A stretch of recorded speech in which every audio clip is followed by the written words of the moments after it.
I'd like to wish you guys a wonderful day. So, I want to talk about an interesting topic that keeps coming up in conversations I'm having with people.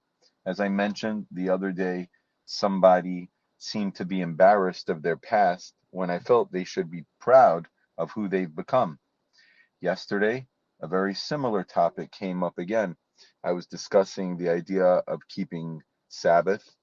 Uh, the weekend in Jewish religion is meant to be kept to a higher standard. And so the person was telling me how they're a little bit embarrassed that sometimes they fall short. Now, here's the thing. Sabbath is a team sport. It is extremely difficult for a person, especially when they're single or divorced. Not that I'm giving excuses, just saying it how I see it. It's very difficult for them to keep Sabbath. Sabbath is supposed to be a beautiful experience, enjoyable, a piece of the world to come. So now, when you have somebody that's surrounded by friends and family and children and an amazing, beautiful meal with great conversation and better food, and they have a whole day planned out, and they're praying to God with loved ones, and they're having this wonderful, wonderful experience, that truly is a piece of the world to come. And then you have another person that is at home and they're struggling. And even though it's not fun and it's not easy, I've been there. Sometimes you're sitting there in a dark room having cereal and milk because you didn't get invited out. You're embarrassed to get invited out, or perhaps you just don't want to go out. And so you're sitting there in a dark room by yourself and you feel badly, and then you slip up.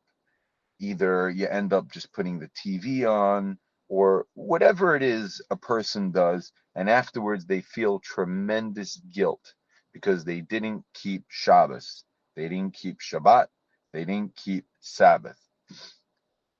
I think it's backwards. I think the person has it all wrong. The thing is that it's called according to the effort you put in, that's the reward you get. So when a person is having an easy, wonderful, majestic time keeping Sabbath with their finest clothes and surrounded by love and happiness, is that anything comparable to a person who's struggling and alone and they still say, "No, God, I will put you first"? But unfortunately, we're human. We have weaknesses and we have holes in our armor. And so sometimes we mess up, some of us more than others, some understand. Um, and I think it's very key to keep in mind that we're here to win, as my Rebbe, God bless his soul, would say. It's all about winning. It's about the end game. We know that everything, every sin is forgiven if it's turned into a merit. That doesn't mean we run around sinning, because it has to be a truly, truly repentable action that makes the sin into a merit. But if a person's on the right path, then they take along their whole path once their life changes.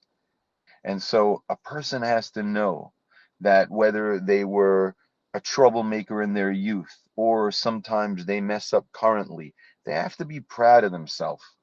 God is not interested in your guilt. God is interested in your happiness. He didn't create us as a joke. He's not some giant with a magnifying glass leaning over ants, watching them burn, going, haha, this is fun. That's not God. That's not my God. And so, therefore, a person needs to realize that when they feel guilt, that is the work of the evil inclination, and that is not where God wants you to be.